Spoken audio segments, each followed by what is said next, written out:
Ladies and gentlemen, hailing from Cleveland, Ohio, I give you BVO. Oh, we boxing? Yeah, we boxing. I need that belt like it ain't no other option. So we punching and weaving and blocking. Defeat ain't an option. Let them know, shoot a video, put it on BVO. Let them know, every time I punch, it's a heavy blow. BVO, bound to hit like bricks cause it was set in stone. Let them know, I ain't getting body, but I'ma hit this flow. Yeah, way more than a show, this is BVO. On behalf of BVO Sports TV, we would like to thank our sponsor, Raycon, makers of the Raycon Everyday Earbuds, the perfect model for premium sound with active noise cancellation to block out distractions and transparency mode to keep you aware of your surroundings. They are the ideal for your everyday needs. Just visit rayconglobal.com. That's rayconglobal.com and elevate your listening experience.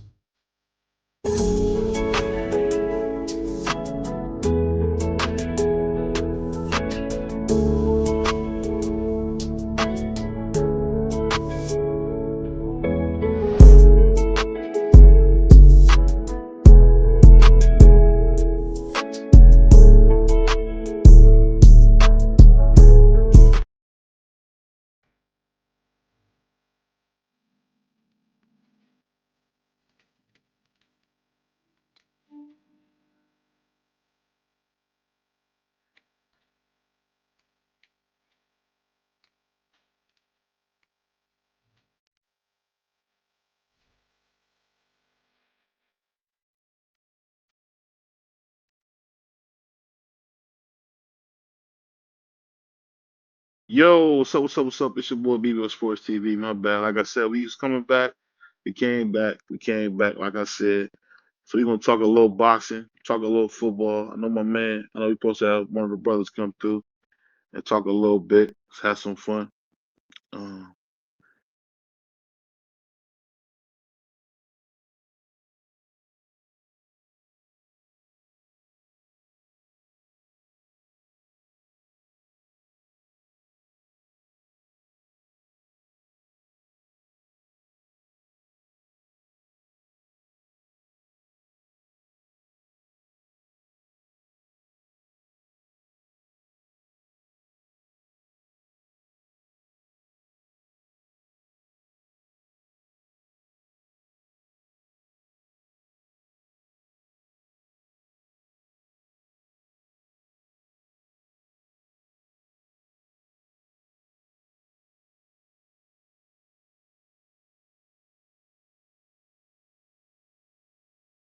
Again, and I'm telling you, the sport overall really is not going nowhere. But I'll tell you what, I wish it could be a little different, but it's not. I wish it could be a little different. I definitely wish it could be a little different because that's the part of boxing I miss is when you got all the good fights. I mean, now I'm telling you, you go across the board, it's like one bad fight after the other. Um, I know people heard about we got the Shakur Sanchez versus Teofimo Lopez fight done. That's exciting. So I'm excited about that. I know that part I'm excited about. Because hey, we gotta have we gotta see some of these young guys fight. And I think them two fighting is gonna be great. Great for the sport. So I can't wait. I definitely can't wait. But yeah, like I said, it ain't a ton to talk about in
We got my brother right side, man. I know he happy. His team finally won a game. What's going on, man? How you feeling? Hold on now. That's you got to give me the drop before you bring me in Oh, here. my bad. Let me get my man his drop. We about to zip you up and get you out of here. K-Shine DNA style. And What's that's what we going on? do around here, man. We're gonna zip you up. Shout out to the fantastic music, the background that you have going on, man. What we on, man? Put me on game. Man, we just talking some boxing. Ain't a ton going on, man. So I was talking about the card. It was super overmatched, so it wasn't really you really couldn't gauge too much from the card that I seen last night because it was super overmatched. Well, and I agree 100%. I didn't watch it. I'm gonna just be honest. I didn't. I seen Danny got his knockout. You know what I'm saying? I don't think. I was looking for the. What's the brother name that fought Keyshawn brother Albright. I was looking for that fight. I think that kind of got scratched, so it wasn't too much for me to look forward to.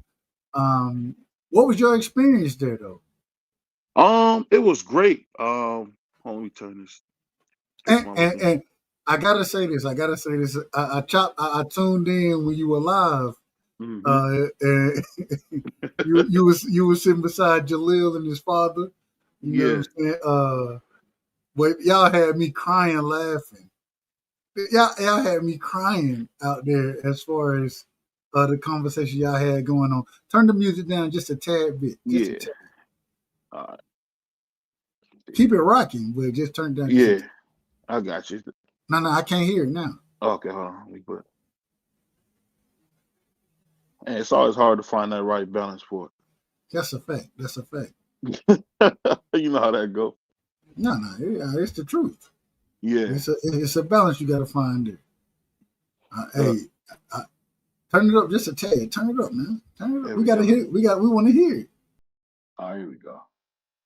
There we go. Right there. Okay, perfect. But I was gonna say, the part that was funny was Meek Mill really could have got hurt, man. I don't think he understood that. You said Meek Mill? Yeah, he could have got hurt, man. Jalil ain't do to be playing with, man. Hold on. What Meek did? Oh, they were shadow boxing. I put a clip out of it early. I did see that. They were shadow boxing with a little berry in front of them, right? Yeah, yeah. Yeah, I seen that. But the best part was when I seen Shannon Briggs, the Cannon, the Brownsville Yeti. Shout out to That's a Shannon big mofo, Briggs. man. And then I got to meet one of my favorites, kid, Andre Berto, the Olympian, man. I used to love Andre Berto, man. I mean, I people was forget never I about. was never a fan. You weren't a fan of Berto? I was never a fan of Berto. Me personally. That's just me. Yeah, he just seemed like a real down to earth dude. It's rare to see guys like him. He just seemed real down to earth, man. They said you got to meet Teofimo Lopez? Yeah, yeah. How did And we that got go? to. It went great. Real timid dude. Um, and one thing I gotta say, I don't think T.O.'s racist, bro. I'm gonna be honest. I think T.O. was just talking out his butt, like a lot of people his age do at times. But real nice guy. He walking around New York, no security, nothing. We seen him again at the pizza place. So we had left, and some Indian dude was being super racist, bro. Like he made me get a little out of my character, man. Had me about to flip the whole counter over, man. So I was in there cussing the dude out, and T on there eating. True story, man. Miss BBO looking at me like I'm a wild man because the nigga was being so you know what I mean? But I had enough. I wasn't going for that from him. I'm just being real. I wasn't going for it. And then while we about to walk out of there, Tio gave me a dap walking out of there. So it was cool, man. Y'all We was got in to New talk a York, little. right? Y'all was in New York. Yeah, yeah. We was in Brooklyn. Barclay Center? Yep. Yeah. hmm Did you real quick, did you get a good chopped cheese, man? No, I didn't get a chopped cheese, man. Those chopped cheese are not good, man. It's just like eating a hamburger. I can get a hamburger at home. Man, you out of order, man. You out of Hey, order. I'm telling you, man. You out of order. It's not good, man. The best thing to get in New York is pizza, man. Now, if you get some pizza, okay, you got me. I'm on board. But for the most part, that the food is cool here. This ain't no what they say. This ain't a super duper food town like people I ain't think. mad at it. I ain't mad. Now it ain't like where you at, where we can go up to Atlanta. I think you're an hour away where the food is amazing. It ain't like that. It ain't like that. I I mean, I mean, can eat. the food is fantastic. The food is fantastic in Atlanta, man. You can get anything any day of the week. You know what I'm saying? Damn near any time. Yeah, I ain't no bagel. I ain't gonna eat no bagels and cream cheese and no Ross. I ain't one of them type of niggas. So New York ain't for me on that. Nah, I ain't no That's what they bagel. got here.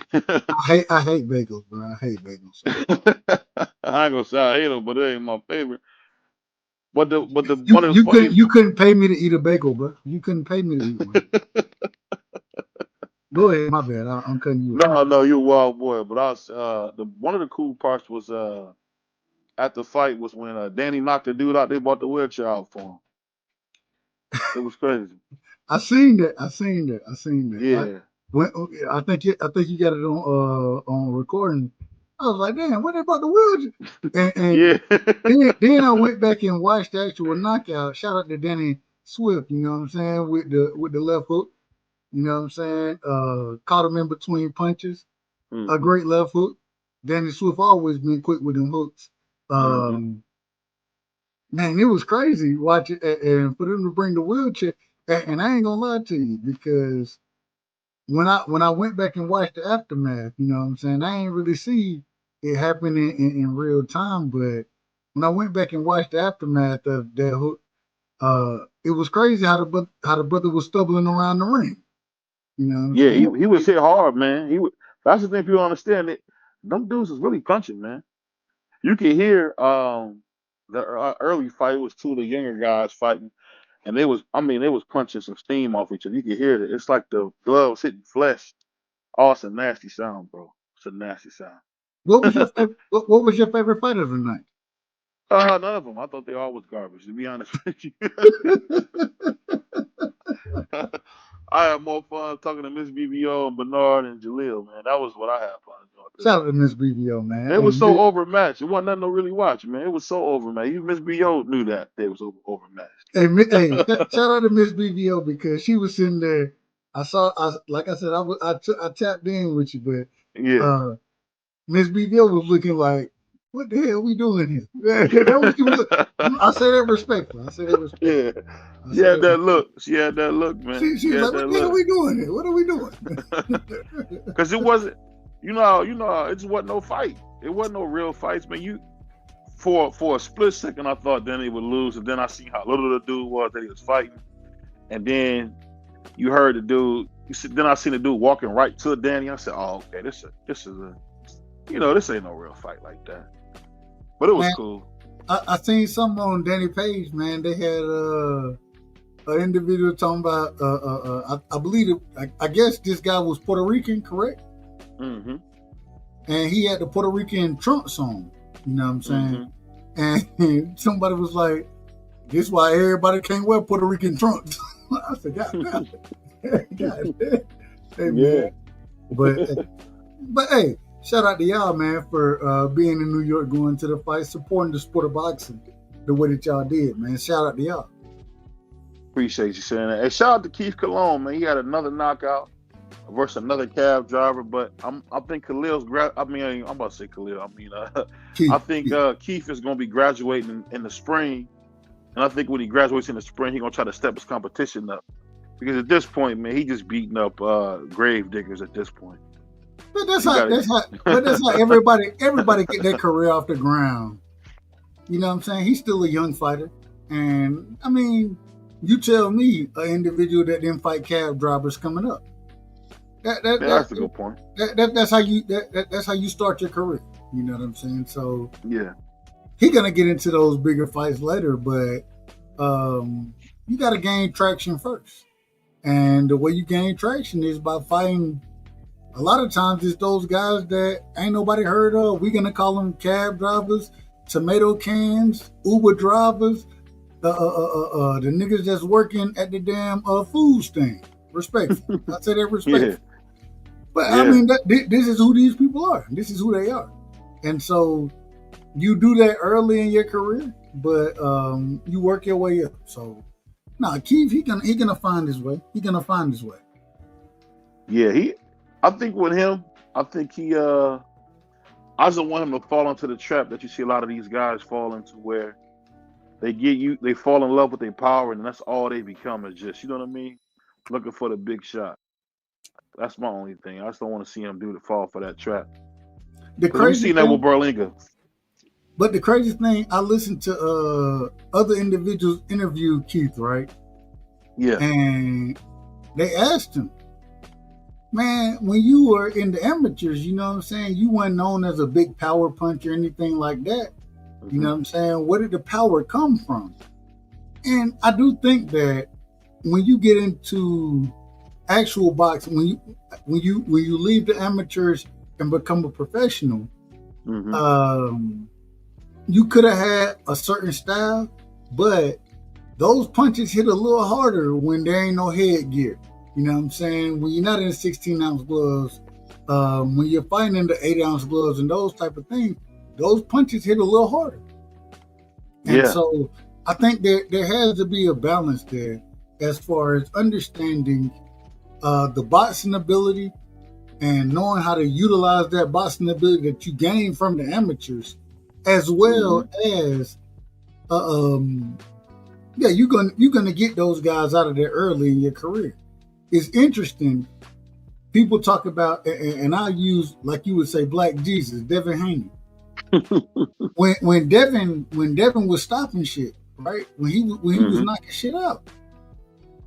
Yeah. People don't remember Devin had knockout of the year. I believe that was in 2019. 2019. Yeah. Against Moraine. And so Devin was punching like that against that lower tier fighter. But as he moved up, he had to become more of a boxer. And I think it'll be the same thing with Keith. The great thing with Keith Colon is that I think that he can box as well. I think he can. I've never seen Edgar Berlanga, and I've heard individuals say, man, if you go back and look at Edgar Berlanga, man, he a true boxer. Okay. Yeah, he was in the amateurs for sure. But the problem is when he got in there against a true boxer, even somebody that's a lower tier boxer, and what's the brother name? Steve Willis. Yeah. Is it Steve Willis? I might be wrong about that name. I think Steve Willis is the referee you thinking of. No, bug eyes. What's the brother name, man? It was his. I ain't gonna say it was his first real fight, but it was the first fight that I seen him struggle in. And the brother was much older. I'll find the name. Let me find the name. Yeah, I got, we got the internet right here, so we got to utilize it. But all I'm saying is that how do you move after you run into an individual that you're not able to just to knock out? You know what I'm saying? Going back to that boxing ability, and my thing is the first thing you should do, Edgar Berlanga, real quick, Edgar. But the first thing you should do and be doing is that don't worry about the knockout. You know what I'm saying? When you worried about the knockout, that's when you don't get it. But when you sit there and box Steve Rose, excuse me, I said Steve Rose. I thought that was a much tougher fight than I expected it to be. You know what I mean? I think the first, and I'm looking at the resume right now, the first knockout, that's the first situation where the knockout stopped for Edgar Berlanga was Damon Nicholson. Damon Nicholson is a hell of a boxer. Yeah. You know what I mean? Like he can box. He's gonna make it tough for you. He may not win the fight, but he's gonna make it tough for you. Steve Rose did that same thing. And you're not just gonna go out there and knock a Steve Rose out. You know what I mean? And so you're going to have to be able to show that you got power and you have boxing ability. And that's where I think Edgar Berlanga kind of fell off at is that he was so used to those knockouts when he wasn't getting them no more. That's what he wanted. But at the same time, bro, you got to go out there and box. Like, you're supposed to be a master boxer. I think we use the word master boxer way too much in the sport of boxing because a lot of these guys, they're not truly master boxers. Yeah. Yeah, that's for sure. When we looked at Edgar Berlanga, we thought that, yeah, you getting knockouts, but you got boxing ability. Well, when it was time for him to show his boxing ability, he started to struggle. Yeah. And Bad. And so, I mean, he beat Namon Nicholson easily, but at the same time, when he got in there with Steve Rose, I thought Steve Rose won the fight. Me personally, I thought that was his first loss. They gave it to Berlanga, and according to the scorecards right here, the scorecards had it 70 or 97, 93, 97, 93, 96, 94.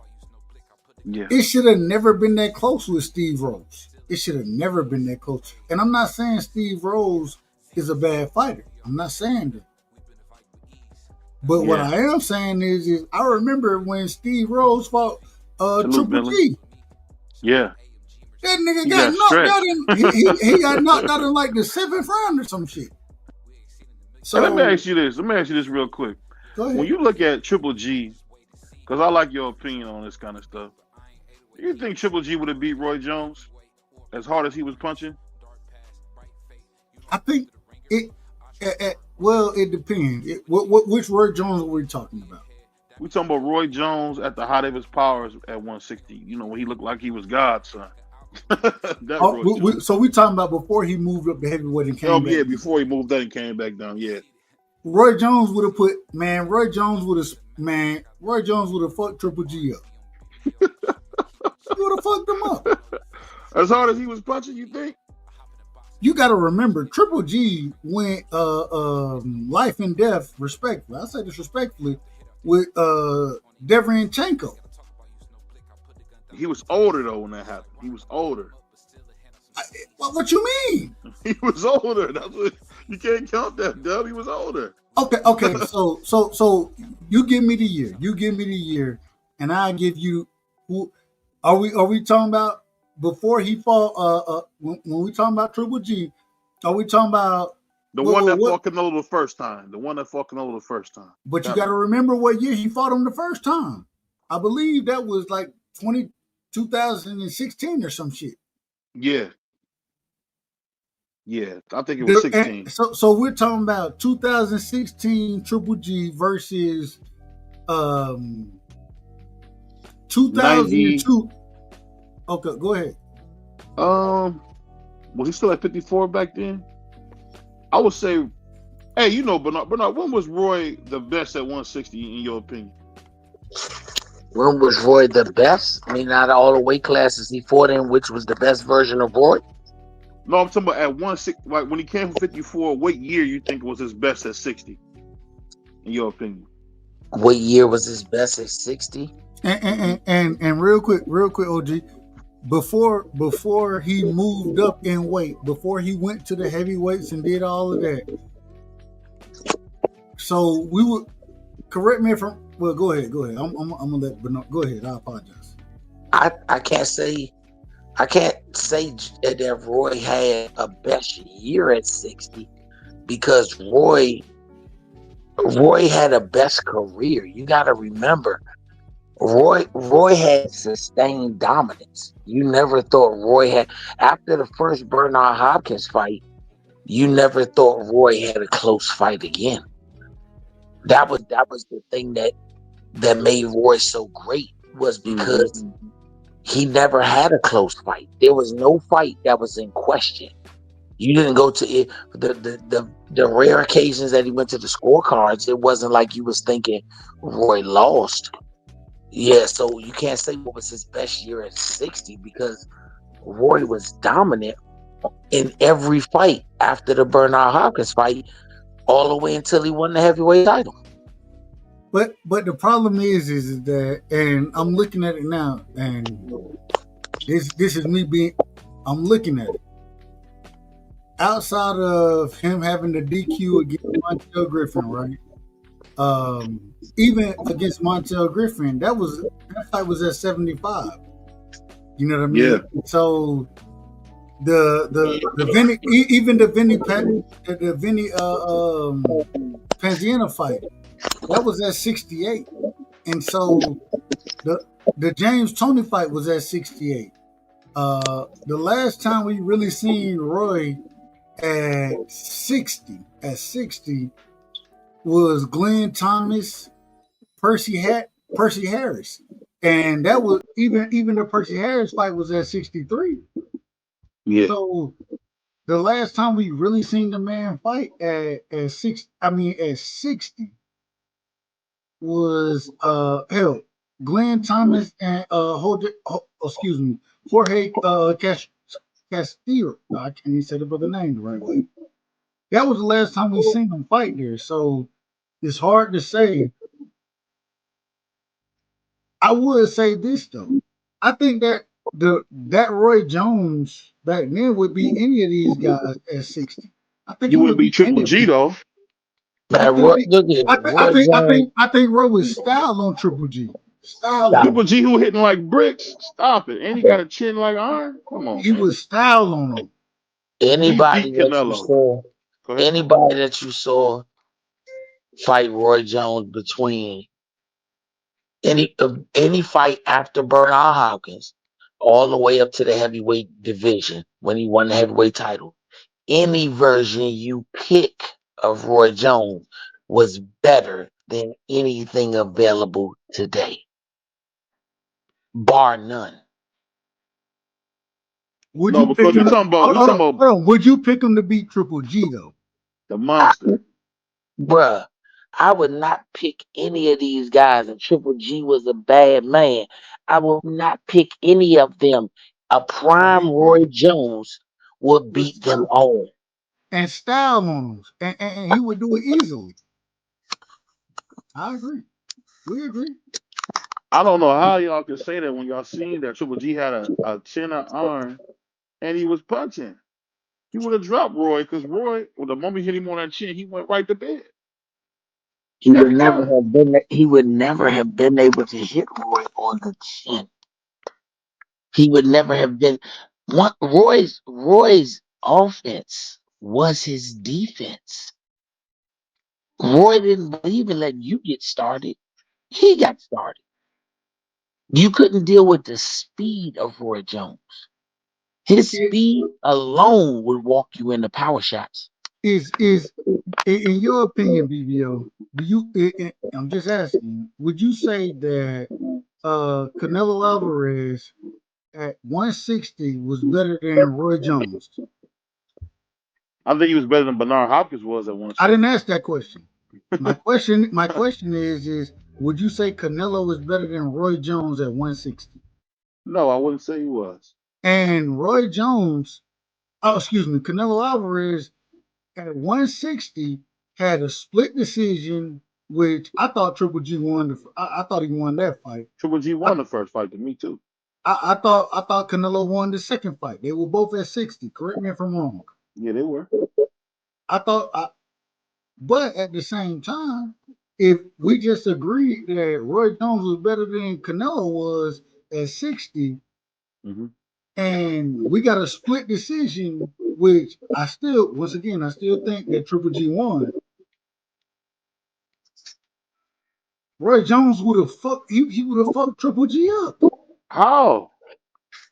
You see some of that Speed. left hook? That left hook wouldn't have did nothing. Roy's legs was his only defense. No, that's And not true. that is true. All Boy, Roy did a lot of moving around. I know y'all like to play this game like he didn't, man. He did Here a we lot of go. moving Here around. we go. Here we But go. I'm telling you, I'll give you that. You could say Roy moved, but he always was offensive.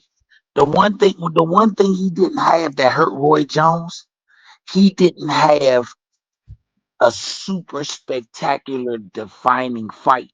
James Toney was a great fight. But that was the only available person for him to get any super kudos with. He didn't have other people to do that with. So he kept moving up in weight. Every time he moved up in weight, Roy had to take on the best available person. But even the James Toney fight didn't happen. I believe the James Toney fight happened at 68. Yeah, it did. But once again, He that's moved because up to fighting Bernard. Roy Remember that? He didn't moved up. right. Roy didn't have anybody else that he could beat up at 60 that he said was a challenge. The Bernard Hopkins fight happened, I believe, and y'all correct me if I'm wrong. I think Bernard that fight happened at 60, but at the same time, Bernard Hopkins still wasn't really established. I mean, he was really out of wasn't prison, fresh out of prison, pretty much. Bro, Back then. he really No, wasn't he wasn't. established like that. Yes, he was. Bernard Hopkins was established like that by then. Both of them were established. When you look at that Bernard Hopkins and Roy Jones fight, when you look at that, both of them were established. Both of them had different routes to get there, but nobody thought that either side was the dominant person going into that fight. But the problem, hold on, before and I can't remember what year that happened in. Mind you, I'm an '88 baby, so this is when I'm a kid. All this stuff is when I'm a kid. My thing is let me know what year did that happen and who had Bernard Hopkins beat. That was the first real fight, in my opinion, for Bernard Hopkins was the Roy Jones fight. He lost that fight. Neither pretty one green back then.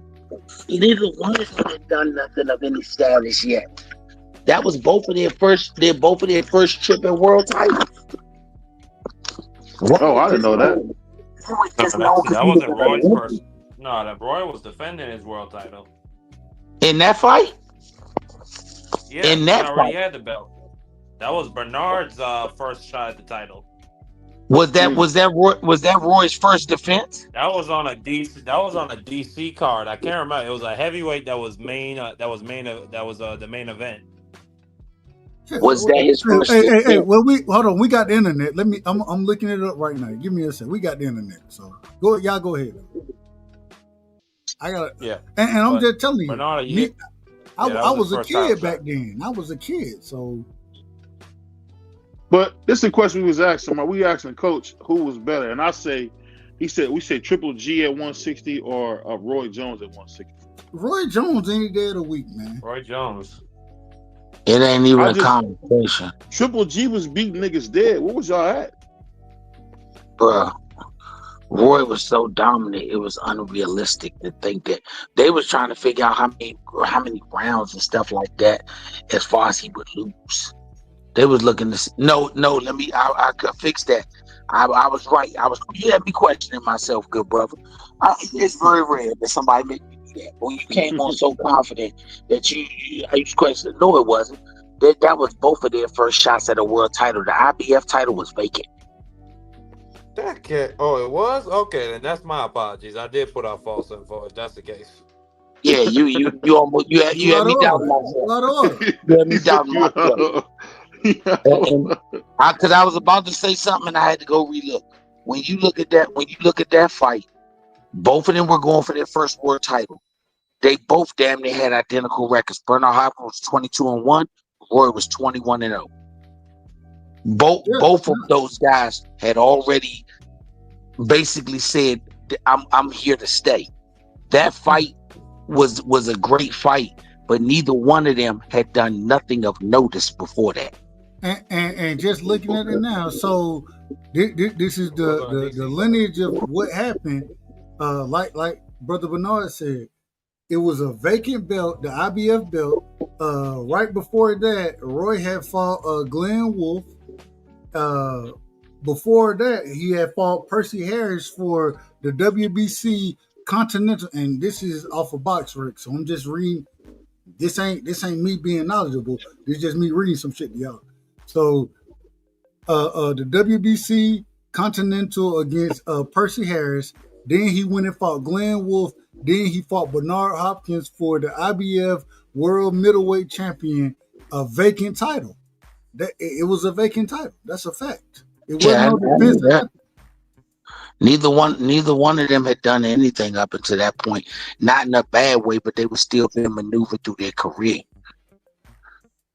And you got to think, in my opinion, they had identical records because Bernard Hopkins lost his pro debut, and he hadn't lost again, and he was 22-1, and Roy Jones was 21-0. So to me, they had the same exact record.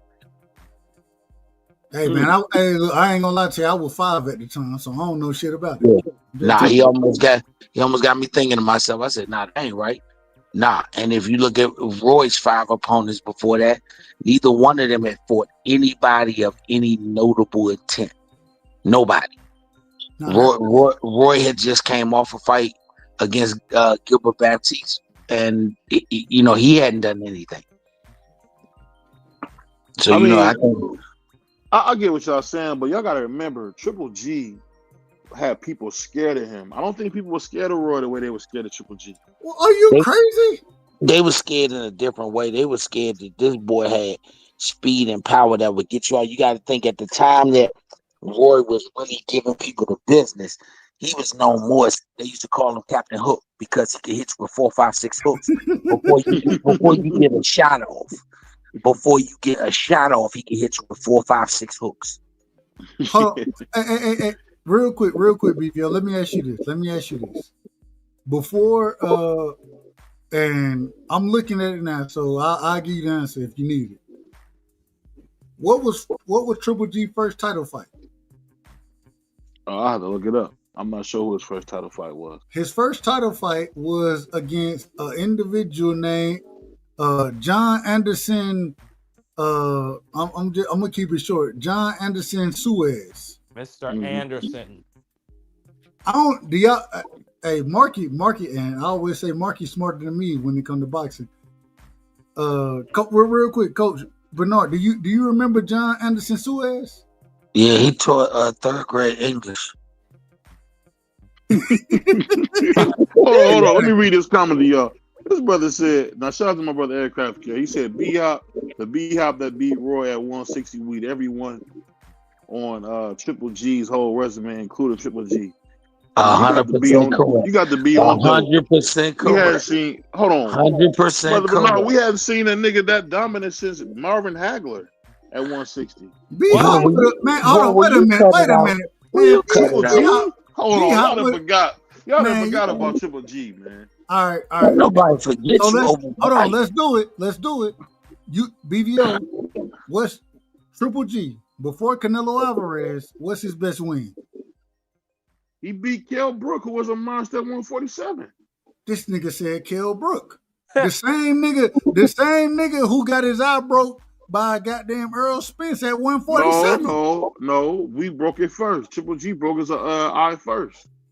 And then I didn't say you did. I don't know who we is. I still don't know. Some type of way we end up being French on this channel. I don't know. I don't know who we is. But I can give you that.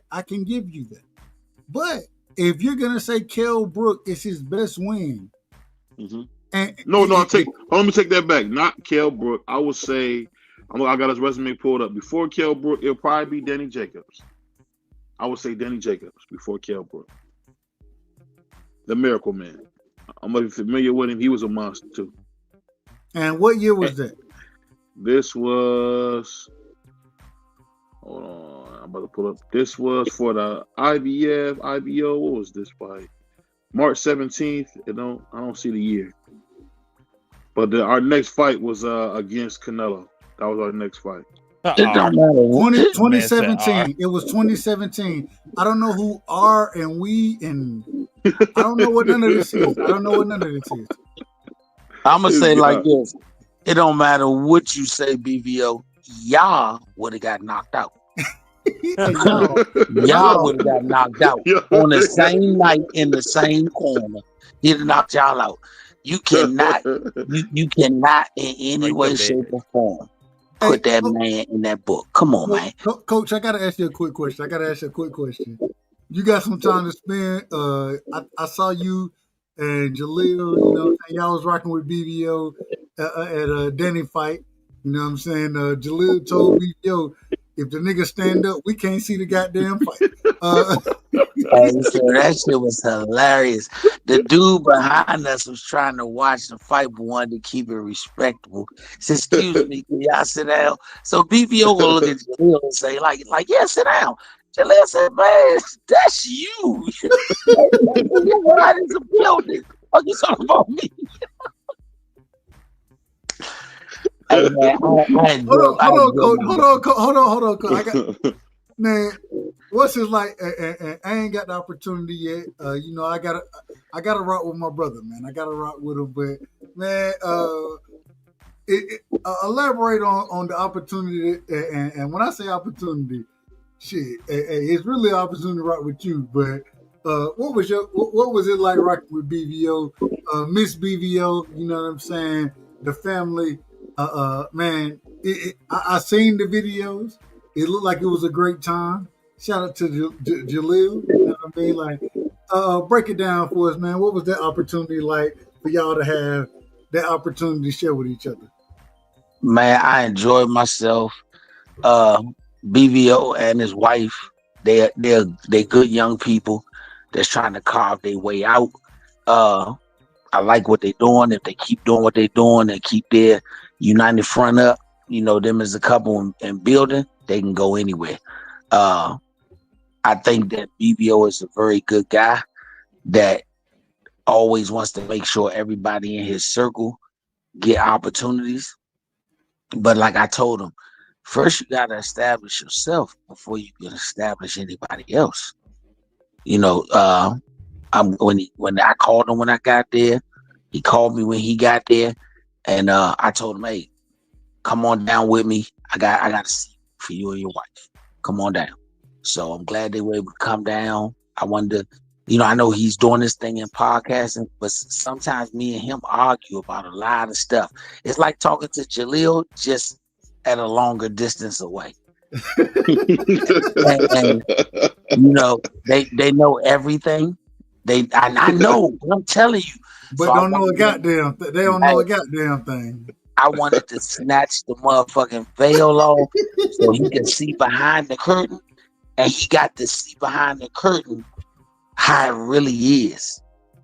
I'm glad he got to ask questions of people that gave real true to life answers on shit.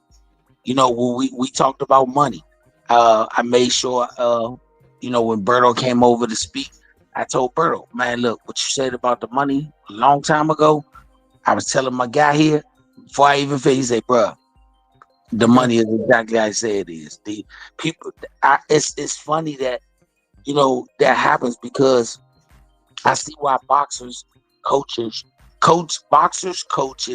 trainers and managers and promoters at the top of the game, I honestly see why they don't get into back and forths with podcasters and fans, because I'm giving you my opinion based on an educated synopsis, but the fan and the podcaster are giving me their opinion with no education with it. So it's idiocy versus education. If you scream louder, the idiot wins. But if you listen to what the educated person is telling you, they put sense into it. And that's what I was glad somebody like Berto, who would get the knowledge up, was able to impart on that. Like, bro, it's not the way people think it is, but you got to let them be on how they think, because you'll never change their mind. Amazing. Real quick, BVL, let me ask you, same thing. What did you learn from your experience being around Coach Berto? And I'm gonna be honest, I ain't no big Andre Berto fan. Berto, that's just me. That's just me. But what different for that situation ain't being able to. Before you get away from that, I want to say this: everybody give Floyd his just due props, but don't never forget, PBC was established on Andre Berto, the Olympian. Don't ever forget that. Andre Berto established PBC. The crazy thing, Coach, before you jumped on BVO, that's what he was telling me. You know what I'm saying? He was speaking on Andre Berto and saying, nah. And once again, I ain't never gonna be a fan of Andre Berto. I'm not that's just me. That's just me. But at the same time, BVO was like, nah, hey, you got to give that brother his credit. You know what I'm saying? So, BVO, what did you learn from Andre? Definitely. It changed the way I think I'm gonna talk about boxing for us, for all of us. Because I'm finding out, man, a lot of stuff we hear is smoke and mirrors and from niggas who don't know what they're talking about. That's one thing I'll tell you. Like sometimes you'll see like a brother sitting down there with a big audience, and they don't know what they're talking about at all, not even a little bit. I mean, prime example when you look at like I don't know if you've seen that clip of Paulie Malignaggi's face after that fight. It was just crazy to see all the cuts and them guys pay a price, man. Even Tio, you know how we see Tio get that Muppet look when he's done. When his eyes are regular, they all fucked up. I mean, his nose is like jacked up. Even Jaleel got some permanent scars from that. Them brothers pay a price, man. Andre Berto had like a piece of scar on his face, man. You know that's from gloves, man. It was just, oof. It's gruesome, dog. It's a flesh peddling business. Sometimes you don't realize it is because it's so much fun to watch, but the brothers putting it all on the line, man. They really are. No, I ain't got no problem with it. I'm telling you, Dub, when you see a nigga's face in real life, and you be like, dang. I done seen it. Yeah. But at the same time, I've seen it from a much lower tier, if that makes sense. Mm-hmm. You know I know what you mean. Like individuals who they not getting paid nearly what these guys are getting paid, but they still going out there and niggas putting their life on the line, like you would say. And so I definitely understand it. I'm just asking, I'm asking for the people. You know what I'm saying? It ain't just for me, it's for the people. Yeah, I think and another thing about Andre that people don't understand is I've heard it from people before, but I didn't know Andre Berto was so rich. That's the part that'll make you laugh too. Like you look at Andre Berto, he had on some clothes like you guys remember Coffins. He had like a Coffins outfit on, turtleneck, slacks. Was probably the richest dude there, and you wouldn't have known. That was something else. And then we seen a dude. It was hilarious, man. I think Brother Bernard called him a server or a stewardess. We seen this cat. Brother had a chain on, but he had to run up and down, get popcorn, get shots. I mean, that brother ain't sit on all day. He said, "Ain't no chair for me." And I think they told him, "No, just stand right here." And I looked at Bernard looked at me. I said, "Wow, that's how I go down here, huh?" Nigga, once again, you on the floor. Is any nigga in that building who was on anywhere but the floor, they can laugh and say what they wouldn't do, but them niggas do the same shit to be on the floor. That's real shit. I be keeping it a bean with you. Everybody that say they wouldn't do X, Y, and Z is the ones that's just mad they get a chance to do X, Y, and Z. That's what it is. All day, all night. That's why I want you to come sit down there. Them regular people on the floor. Niggas make them abnormal. Them regular people, they on the floor. I gotta ask the question. Will either one of y'all Wild or what's the word I want to use here? Were y'all impressed by Danny Garcia knockout against I think the brother name was Gonzalez. Yeah, Danny Gonzalez. Was anybody? What did y'all think about the fight? It was very good. I think if the fights were reversed, you might have got a better version of Danny in the Lara fight. What you mean reversed? What you mean reversed? If you had the Gonzalez fight first and let Danny get that tune up and then go into a camp to prepare for Lara, not saying he would have beat him, but you may have had a better version. Danny already took a knee and quit against Lara. He already did. No, I'm talking about that. If the Gonzalez fight would have happened before the Lara fight. Okay. I see what you're saying. That would have been a tune-up with a camp that may have put him back in a better swing to go to camp and prepare for a Lara fight, and we could have had a different outcome or a better version of the fight. But just to you can't come off the sofa against a nigga like Lara. You can't come off the sofa. No, that's the expression that they use when a person been out the ring for a while. He came off the sofa. So you ain't coming off the sofa and think you're gonna walk in there and bust up Erislandy Lara, who is one of the oldest and most guys in the sport today at the championship level. Mm-hmm. And he got one of the best ring IQs out there. Yeah. Danny Garcia said that this was it's not going to listen to his interview afterward. He said it may not be the end of him. This may not be his last fight. But he also said it had to be for the right number because I'm not fighting for free. Well, ain't none of these guys fighting for free. Yes, no. You got to understand what Danny mean. Danny been a guy that was getting $5 to $7 million a fight. At one point, he's not gonna get that. He's not gonna get that against anybody. So once again, for him, if it don't at least be 4.5, he's not taking it. Yeah. That's but hold on, wait a minute. Now you out of order. How? Why should Danny Garcia get? And I say this respectfully. I'm just saying, why should he get 4.5 to fight anybody?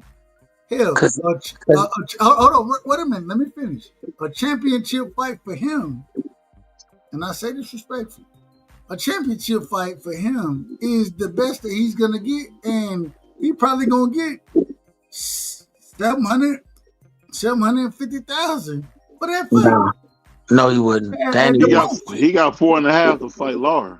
Danny wouldn't even entertain. You couldn't even get Danny to pick the phone up for 700,000. Hence the reason that we don't expect to see this man fight no more. Why wouldn't you? Why wouldn't you? Listen to this. Who gonna pay it? Who gonna pay? Listen what I'm saying. Who's gonna pay Danny Garcia anything more than $1 million to make a fight? Ooh. Let me tell you what I'm saying. Listen what I'm saying. Danny Garcia is not old and beat up. Danny Garcia has a respectable name. Danny Garcia is a multiple-time champion. So if you don't think one of these promoters who may be trying to build up a young champion, maybe in a year, 2 years, that they wouldn't give him $4 million to put that name on this kid's resume, and if the kid can't beat Danny, maybe Danny saved us a lot of money. Yeah. Danny Garcia is the same guy that got beat up by, and I say this respectfully, and I'm a fan of Danny. Shout out to Danny Swift, and I thought this was gonna be his retirement fight, but he said he want to come back. Okay, come back, do it, whatever you're gonna do. The thing is your name value and your resume. If you want to, even if you want to say that I want this individual on my resume, shout out to my brother Demaryius Thomas, Bebe. They had. I'm looking at it right now. They just had. Anyway, that's a whole nother. I don't want to get into that. Shout out to Bebe though. But with Danny Garcia, you name a fighter that he can come back and still make $4 million against, that would make sense. You name the fighter. You name him. I can name a bunch of fighters. Name them. Charlos. He's not getting $4 million. He's not getting. Yes, He's not getting a Charlo fight. He's not getting a Canelo fight. But the nigga just fought a nigga named Gonzalez that nobody didn't know. He was also on his own promotion card. Danny Swift Promotions did that, so there's no budget for that type. But when he's fighting on a PBC card, he's not going to fight a layup. He's going to fight a credible guy. So if he's fighting credible guys and is on PBC cards or is on anybody's top level card, they're going to pay. Danny's a main event fighter right now. Danny's still a main event fighter. If they if Danny went up to 60 and they wanted to get Bud a soft touch, meaning not a world champion, and he wanted to just test the water, Danny gonna get more than $4 million. Danny Garcia literally just went. He literally fought Lara, took a knee in that fight, and quit in the fight. Literally, that's literally what happened. You put right? Hold on. Wait a minute. Did that happen or didn't it happen? It happened. And what? So nobody's giving this man big. If you're gonna go fight Lara, and no disrespect to Lara, no disrespect to him, I think Lara is a special fighter. I love Lara, but and the way he sit down on his punches now versus he didn't transfer or transform his whole game as far as boxing go. Nobody's paying Danny any of that. Let me ask you this: before the Lara fight, who did Danny fight before Lara? Before Lara, I believe Danny fought Jose Benavidez. Jose Benavidez Jr. Yeah. And when did they fight? What do you mean? What year was it? 2023. I don't know. Okay. Listen, he fought him in 2023, right? He fought him in 2023. Danny been sitting on the sofa since then. And he got off the sofa and made $4 million fighting Lara. He got off the sofa and made $4 million fighting Lara. So tell me why Danny can't come back and fight somebody else. The reason he can't come back and do it is because he took a knee in that fight. He quit in that fight and then came back and fought an individual named Gonzalez that ain't nobody ever heard of. And again, yesterday's price ain't today's price. And this is the reason why I continuously say I don't argue after I got to look behind the curtain with anybody who's giving me an uneducated answer. This is the prime reason. So you saying I'm giving uneducated answers? That's an uneducated answer when I see them bring back guys repeatedly with good names and pay them large sums of money. That's why name a guy that came off a loss making $4 million. Manny Pacquiao. And Manny Pacquiao is something totally different. No, brother. No. We agree. No, I agree with you. I'm not even listen to me. I'm not even going to say Manny Pacquiao that you thinking that he just got off the sofa and came in for Barrios. I'm telling you, Manny Pacquiao, they got put flat on his face and didn't wake up for 3 days. That Manny Pacquiao in his very next fight took home more than $10 million. Manny Pacquiao has always been a bigger name in the sport of boxing than Danny Garcia has. Listen to what I'm saying. Manny Pacquiao got put on his face, flat down, wife crying, memes and everything. He was out of boxing for a nice amount of time, came back and got his regular money as if he never left. So when you put it on apples to apples, Danny would be able to come back and get his same money because it's less. It's $4 million as if he never left.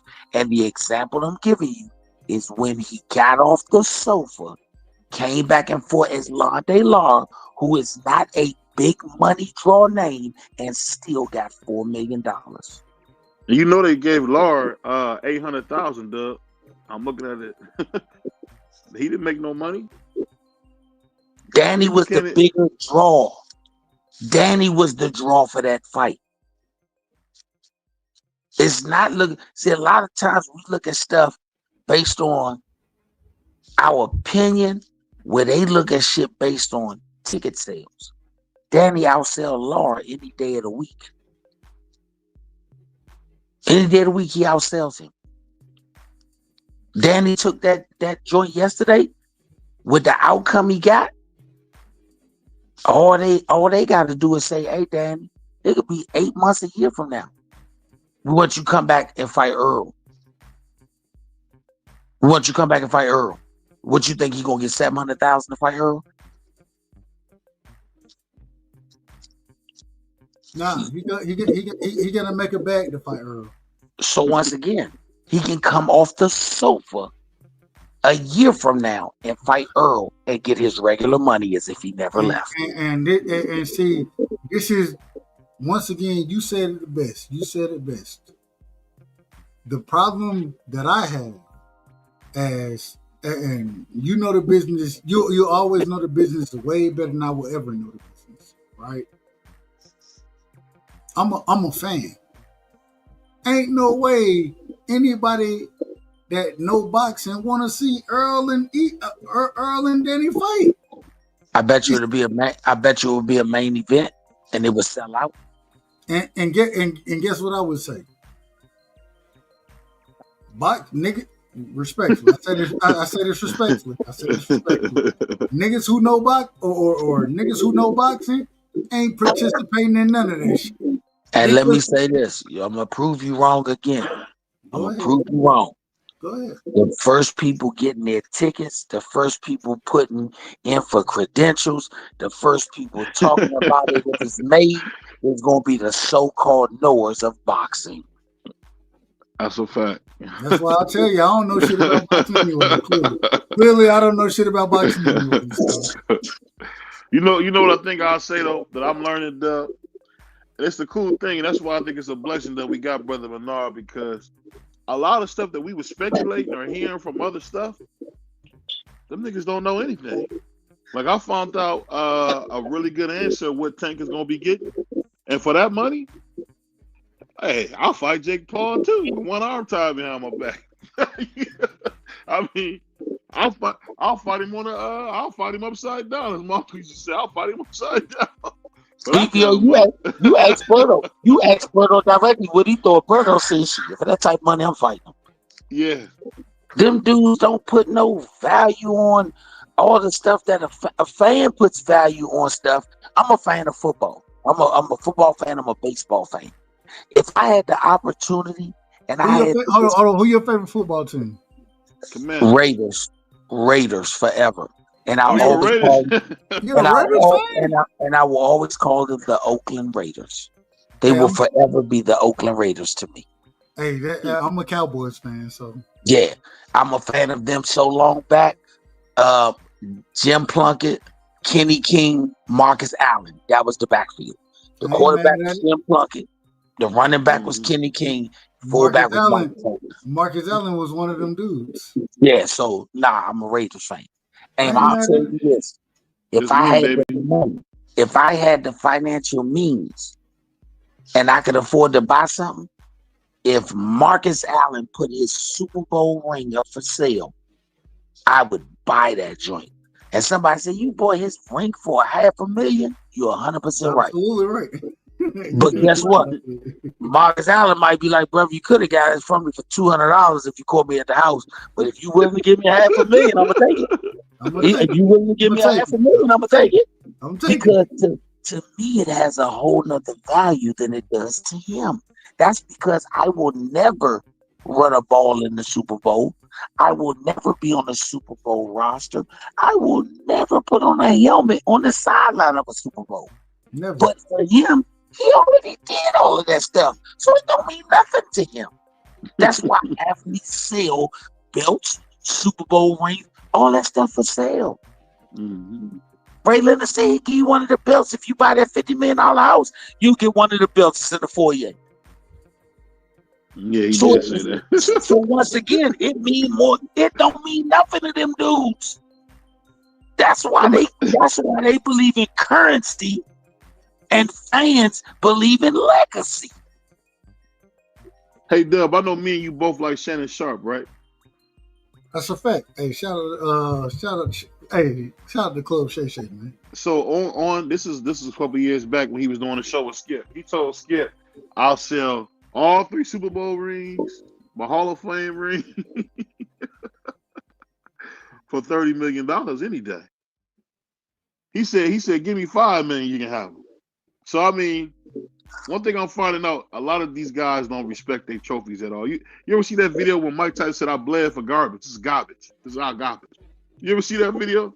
Yeah, it don't have no value. He said, this is history. This is history. Mike said, this is garbage. Man, you could buy a Golden Globe. One of the top things you could win in acting. You could buy one that actually belong to one of them. Because after they retire, they be like, man, I don't want this shit cluttering in my house. I just don't understand, man. And I ain't never had that opportunity to win those type of awards and those type of things, right? Mm-hmm. I just don't understand it. Though I know even now, and I'm just telling the truth. Like we in high school, we were the first team that ever won a region championship. That region championship still means something to me. Nigga, I did something that ain't nobody before me was able to do. Let me ask you a question. Go ahead. Let me ask you a question. Right now, in all honesty, if I had unlimited resources and I told you that I wanted to buy your jersey from that regional championship game for $1 million, I would never sell it. $1 million. I would never sell it to you. You'd be a bad man, and if I had $1 million, I'd try my hand just to show you that your logic of life is gonna make you say, this nigga willing to give me $1 million for a jersey that this ain't Will Chamberlain's jersey. I was just a kid on the team. But guess why I would never sell it to you? Let me know. It's certain things that mean, like, even I'll give you a prime example, and I'm gonna go even smaller than the region championship. The first team I ever coached, right? When I coached that team, we went and won a championship. I would never sell that because what I built with those young individuals, the same way I look at my jersey, what I built with my team, man, it's more than anything, any value. Man, it has a total different meaning to me. Now let me ask you this question. Last point. The meaning that it has to me isn't financial. It means it's more about relationships, and you can never buy my relationship with anybody, and like it'll never happen. That's me. That's just me. No, and I accept that, and that was the answer I was looking for. And you want to know why I was looking for that answer? Go ahead. Because I would give you the same answer. Because we still both go to work every day. Facts. So the only thing that gives us that level of personal pride, glory, or whatever is because we can walk past the mantelpiece and see that jersey and remember the days when we still had dreams. I went, but when it comes to if you would have made it to the league, or if I would have made it to the NFL, then the likelihood of that particular jersey or whatever holding that value diminished, because now I was on the NFL roster. I went to a Pro Bowl. I may have been in the Super Bowl. It changes with the person. So when them guys win Super Bowls and they had all that stuff, they ain't thinking about when Mr. Owens, who used to teach geometry, was the third grade coach. They don't even remember his ass. They don't remember nobody on the team. But guess what? If you remember him, he don't remember you, but you remember him. Facts. And a true story. Today, I went out, you know what I'm saying, watching my Cowboys. My point guard, you know what I'm saying, shout out to Troy P-Row. He hit me up. We went out, you know what I'm saying. Hey, we caught up, whatever. I played more basketball games with Troy than anybody else. And we talk about those things, man. We talk about those manners. We talk about the work we put in. How tough it was for us back then when nobody didn't believe in us. No, that's what we like. No, that means something. You know what I mean? Like I can't sell. I would never sell anything that means those type of things. My son, even now, The nigga got a soccer trophy, right? Coming in second place. Last year, I helped coach his team and all that kind of shit. He came in second place. I would never sell that. Why? Because that's what we got. It ain't about it having monetary value. It's about the value that it means between us. If that makes sense. I don't know if that makes sense, but it makes sense. I'm gonna say this: when we ain't on the air, and you might come back and tell us later, or call BPO or tell him, ask your son that same question about that jersey, and say, son, if I moved on or whatever the situation in life, would you sell that jersey for $1 million? If somebody came in, I'm gonna ask that question. I'm talking about your jersey, not his or his trophy. The jersey that you got on the mantelpiece from middle school basketball when Mr. Jones was the coach and taught geometry. If somebody walked in the house with a real $1 million and said, give me that jersey for $1 million because I'm collecting all the jerseys from that particular year's team, would he take $1 million for that jersey? I'm gonna ask him that question. And let us know. Let people know. He only 10, so I don't know if no. I want that once again. He can be 10. But no. I'm definitely gonna ask that question. I'm asking that question. Yeah, he could be 10. And this gonna be a story that you probably heard before from somebody else, whatever. You're a Georgia guy. Frank, the Big Hurt is from Georgia, and I was. Once again, I had family and everything laid out Georgia. I got my son went to high school, played football down there. One of my sons, all that. Great place to be. And the dude, when you said that, man, the dude played Little League baseball. I'm talking about like the Little League right after T-ball when they first not using the team. He played baseball with Frank Thomas. And he said one of the rare times when Frank Thomas was down there, he seen Frank walking through the mall. He went up to him and said, Frank. And Frank looked at him and said, yeah. He was like, hey, man, you don't remember me? He said, we played youth baseball together when we were little kids. And he was like, no. And that messed Slim up. Because he said, damn, we played baseball together. And he said at that moment, it hit him that when them dudes get to a certain level, that early shit, they don't remember that shit. Only people remember that shit is the person that's the last level they played.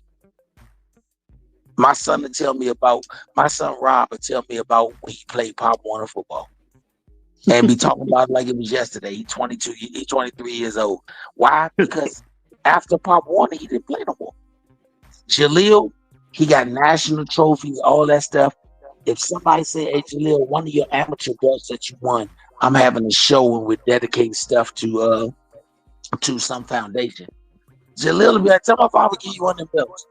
Them belts mean something to me, but Jaleel will give it to you. And he always say, I put the work in to win it. After I won it, it was already in my rearview mirror. He got more belts and stuff thrown in bags from his amateurs. He got trophies and all that. He tell my wife all the time, hey, Ma, you know when I move out of here, I'm not taking none of that stuff with me. He said, these your trophies, these your life. He said, that stuff means something to you. I'm a pro now. He said, I'm a pro now. He said, the only thing I'm going to take out of here is the first belt I want for the WBC and then the first belt I want for the WBA. He said, once I get one of the major ones, then if I'm still at home, I won't even take those with me. I'm only taking the titles that I won. He said, I associated with the checks. He said, I associated with the checks. He got his WBC, his belt where he won with that joint in the case, along with a copy of the check. He got the WBA in the case, along with the copy of the check. And he was like, the money symbolized if I did something. The belt was just the outward symbolization so people could see. But when I put my check in the bank, that was to me when I did something. That held the value. So when I get one of them big ones and I put a check in the bank, then that's where the value. To him is what changed my life. Not the visible thing that you see that didn't do nothing for my life. That's how he think about it. Because he said, if I make $1 million and I lose the fight, but I made $1 million, did the check change my life or the belt? to the check. Yeah, that's crazy. To the check. I'm gonna tell you, and one of the reasons I say I come from a different, and I think you come from a different era as well. I come from a different era where your accomplishments, that shit meant a lot. You know what I mean? And that's what you stood on. Like you stood on what you accomplished. But that's only because we didn't accomplish shit. And let me say I put me in that boat with you. We didn't accomplish shit. We didn't go past a certain point and it stopped. So where we stopped at was not where we wanted to finish at. So that shit meant more of what we did accomplish as opposed to looking at what we didn't accomplish. But for somebody that makes it to the fucking Hall of Fame, he might not even know where his youth football helmet is. But we know where ours is. Oh, let me go get that. When you do certain things at a certain level, it means more to the people who watched you do it than it does to you. And that's because you reach that level. But when you don't reach that level, the memories do. BVO might not be able to tell me nothing about his youth football. And I'm not mad with him because he made it to the NFL. But if he had a chance to buy a Hall of Fame ring, he might find that valuable because he stopped at the NFL. It's always the thing that is unattainable that we hold value to. That's why we hold champions in such high esteem, because it's not attainable to us. But for a person who's a champion and in the realm of champions, that's not nothing big to them. If you go to the Heisman House, everybody in the Heisman House has one thing in common: we won a Heisman Trophy. So you're no bigger than me. I'm no bigger than you. And after a while, nobody cares. If I ask you right now, you a Georgia guy, and you watch, I know you're a college football guy. Everybody in the state of Georgia watch college football. Yeah. Tell me who won the 1990 Heisman Trophy. You couldn't tell me. I'll have to look it up. You couldn't tell me offhand who won it. I'm an 88 baby. Okay. Tell me who won the 2000 Heisman Trophy. I couldn't tell you. You were an athlete by then. Jason White, for Oklahoma. Without looking it up. That's what I'm saying. Without looking it up. No, that's my guess. I could be wrong. Yeah, the purpose. No, I was saying the purpose of that whole thing was, in due time, everything fades from memory, so it can't be legacy. But my question is this, Coach. My question is this: what's more important? And I think I know your answer. What's more important in your opinion? Money or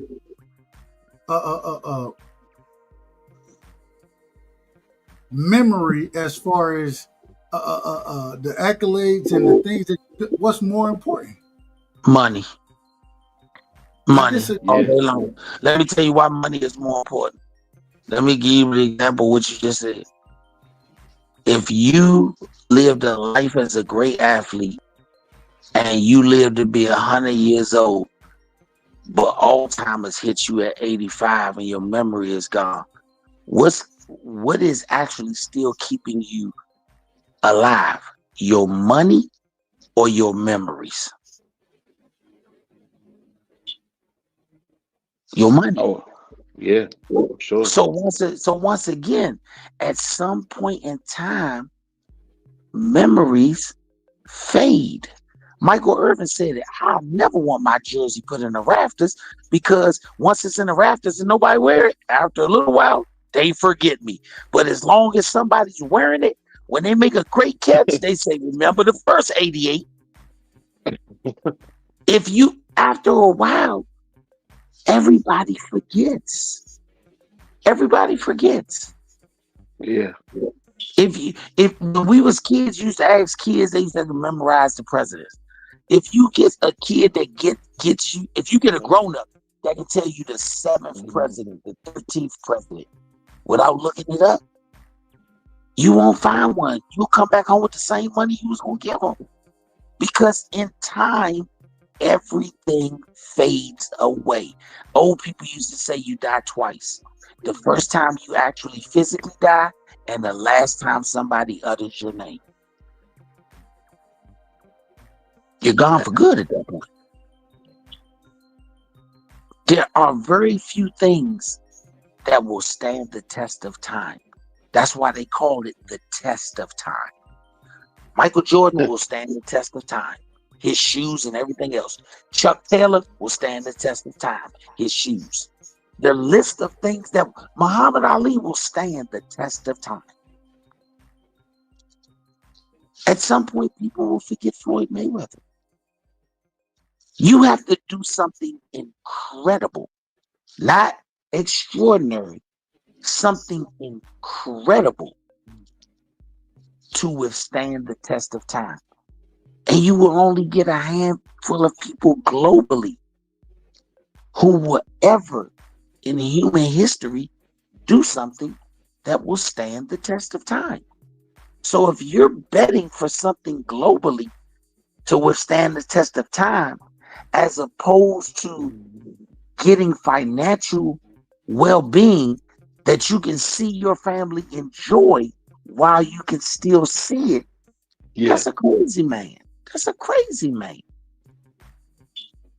If somebody came to you and offered you $1 million for a jersey that nobody on this entire planet cares about but you, and you could change the life of your son who's 10, everybody you know would think you lost your mind.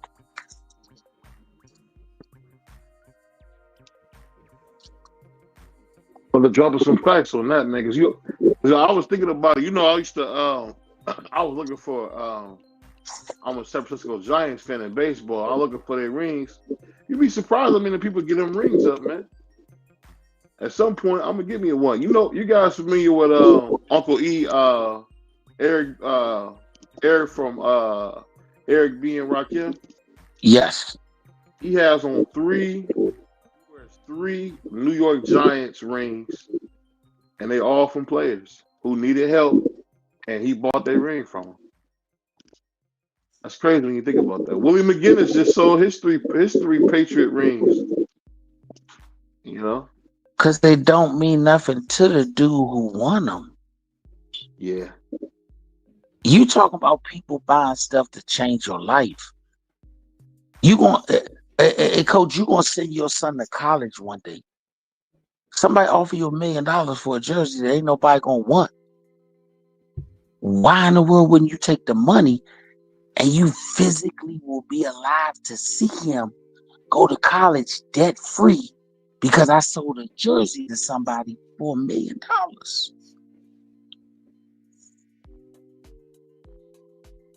That don't change your thought on it?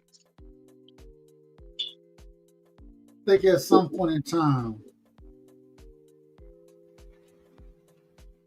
I can't live my life about, and I think this is the discrepancy that we're gonna have in this conversation. At some point in time, bro, I have to live my life off of the person that I am. It's not about hold on, real quick. It's not about money for me. I'm gonna work away, and when my son go to school, if he want to go to school, when he does, I'm gonna make sure that he's good with that. But my thing is that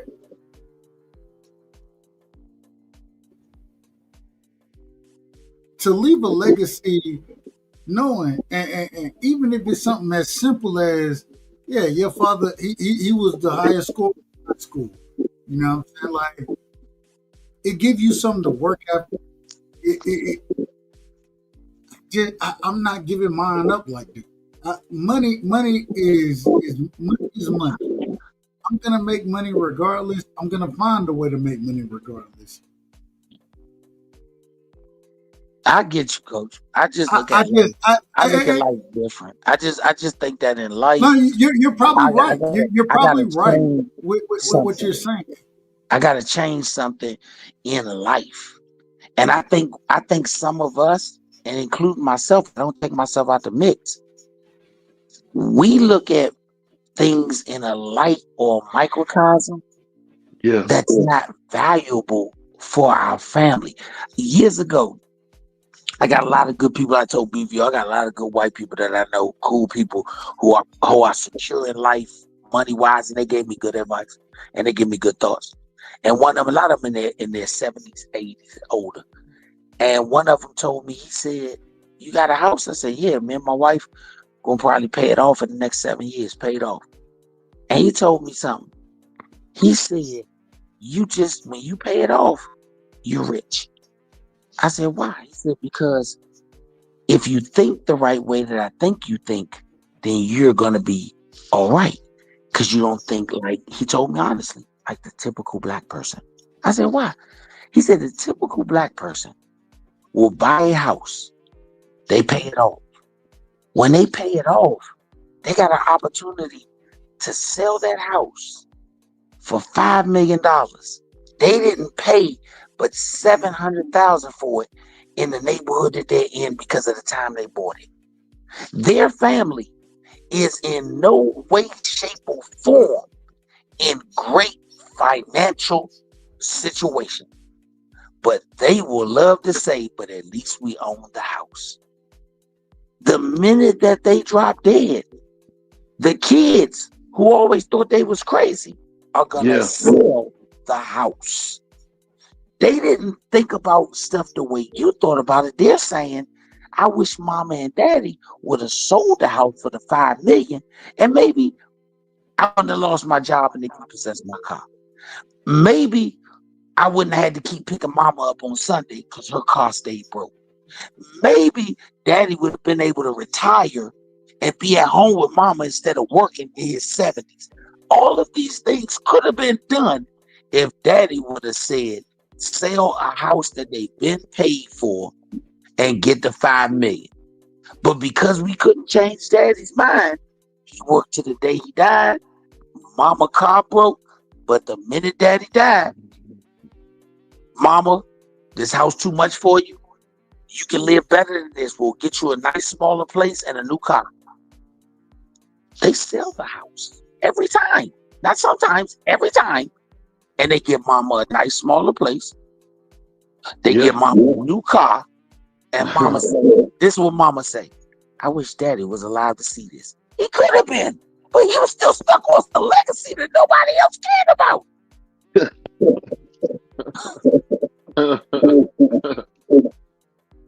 He was stuck. And most of the time, we, especially as black people, and I don't exclude myself, we get stuck in what could have been as opposed to getting stuck in what can be. That's the difference. I tell BVO, you know why spaceships don't got a rear view mirror? Because they're not worried about shit behind them. Everything is in front of them.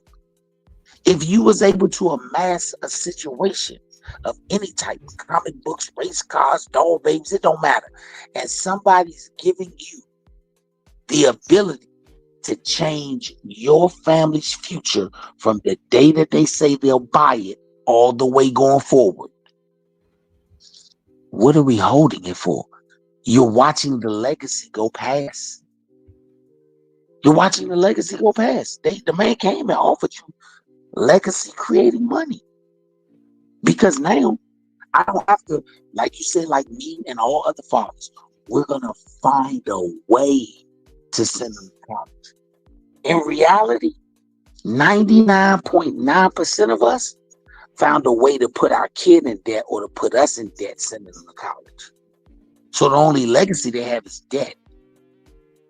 When you pass away, the estate of you, coach, still owes a university that money. So now instead of selling the house because they wanted to, they're selling it to pay off your estate's debt when you could have had all that stuff done and secured way before you left this earth. You Your son could have went to college debt free. Maybe sometimes we got to think we're not the one to build the legacy. We're the one to supply the needed stuff for the next generation to build it. Everything that's going to happen great for our family, we might not be the one to see it. But it did happen. Anheuser-Busch is a family. Most of the alcohol families that we know of now, Budweiser, Busch, all of them, they started out running liquor. The guys who ran illegal liquor never saw what it is today. But what they did set the structure for what came in the future. That's legacy.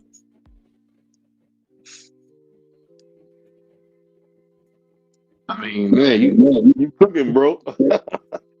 I gotta take a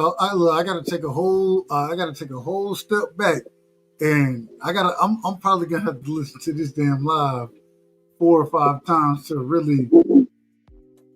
Now you cooking, you know what I'm saying? The first thing in my mind is to speak on exactly but fuck what my first thought process is I gotta listen to exactly what you're saying, because I feel like you're right about it. I feel like you're exactly right about it. I don't see it the same way, but I gotta take a step back to really listen to it over. Like I said, I probably gotta listen to this 4 or 5 times, because this is powerful right here. This is powerful. Good brother, you doing the right thing. That's why I kept saying, me and you in the same boat. No matter what I do for the rest of my life, I can only coach a world champion. I will never beat one. So we're in the same boat. But I also think about, I was given the opportunity to lay the foundation for the legacy. I might not be the one to make the legacy. Jaleel might be the grandfather, and everybody say, my grandfather Jaleel Hackett made the legacy that we live on now, and he provided the way. But my legacy might be Jaleel telling the story to his grandkids. Nah, you know who made this happen? Your great-grandfather. Bernard Hackett gave up everything for me to be able to do this. That's just as good to me. I give not a fuck if the world know, as long as it happened. You doing great, brother. You teaching your son fundamental values. There's nothing wrong with that. That jersey being worth everything to you, and you teaching him that, that's a great lesson. But in order for that lesson to fully be manifested, if somebody come over your $1 million for a win, you gotta think about that, champ. You take him with you when we go get the check, because then you take him to the bank and you about to show him legacy. I put this much money in the bank, but guess what I just did? I just put $200,000 in your college fund.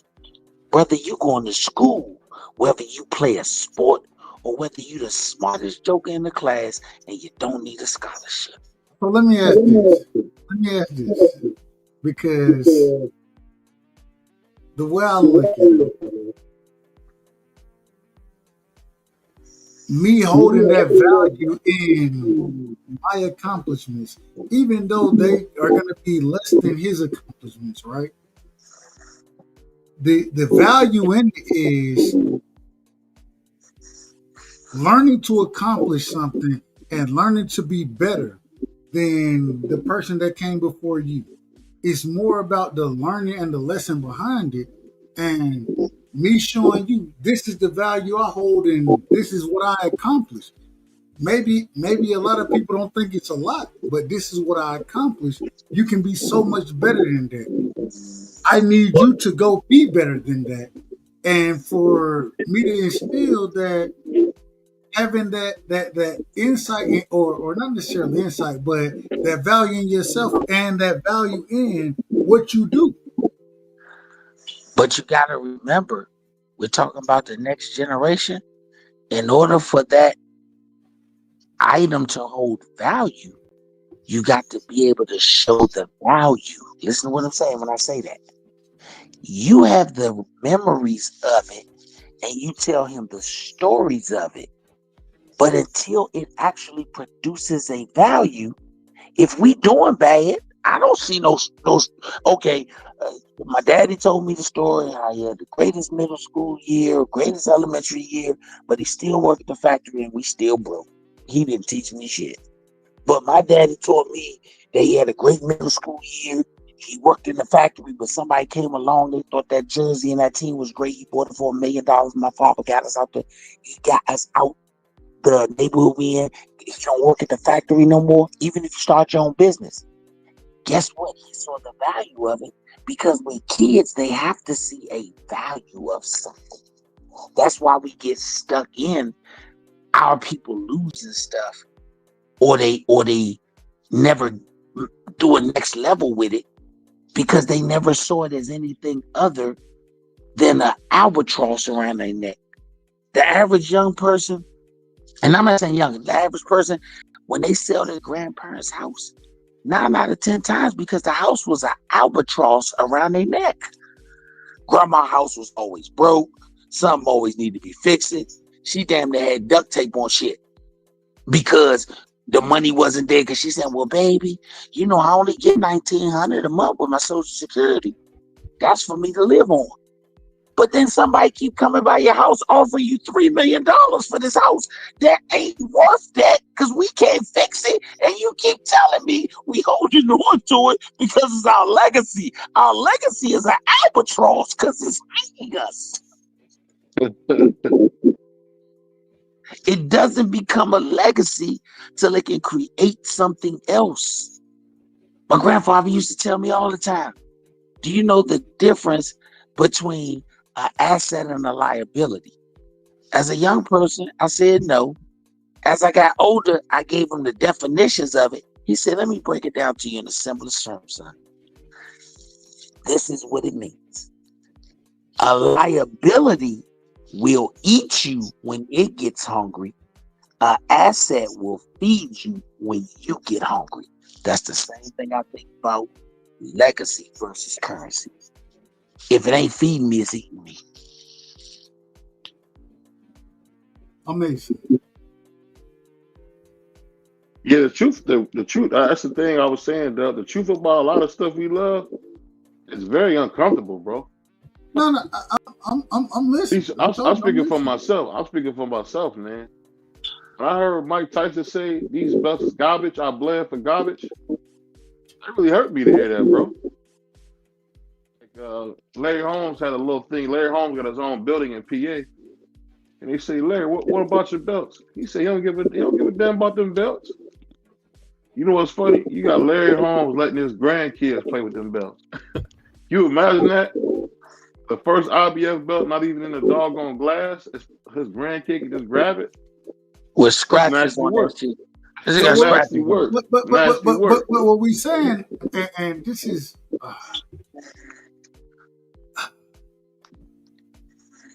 maybe, and I always say this. I always say maybe I was raised old school.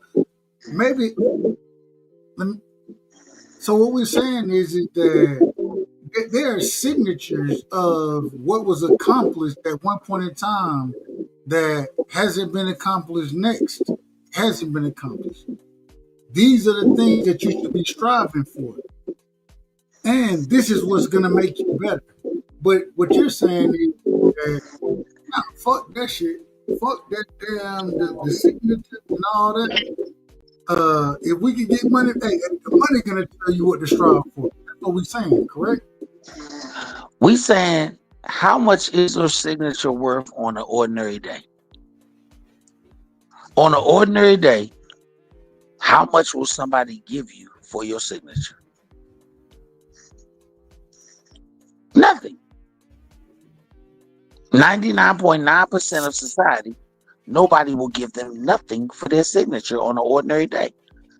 So if you get the opportunity to have an unordinary day and somebody's giving you $5 million for an unordinary day, when your signature usually don't get you shit, but you saying I'm not going to give it to you because that's my legacy, that don't make sense. but it's not sustainable. It's not sustainable because this isn't teaching the young. All right, you got it. You got it. No, no, no. I, Let me say this. no, Let me say this. hold on, hold on. No, I no, no. understand what. Hold on, real quick. I understand. Hold on, I understand what you're saying. I just think at some, I think we think about it in two different facets. I think, but I do definitely. I agree with you. I agree as far as monetarily goes. Whatever I can get and however much money I can give to, you know what I'm saying, my son, the family, those type of things, the legacy monetarily, I understand that.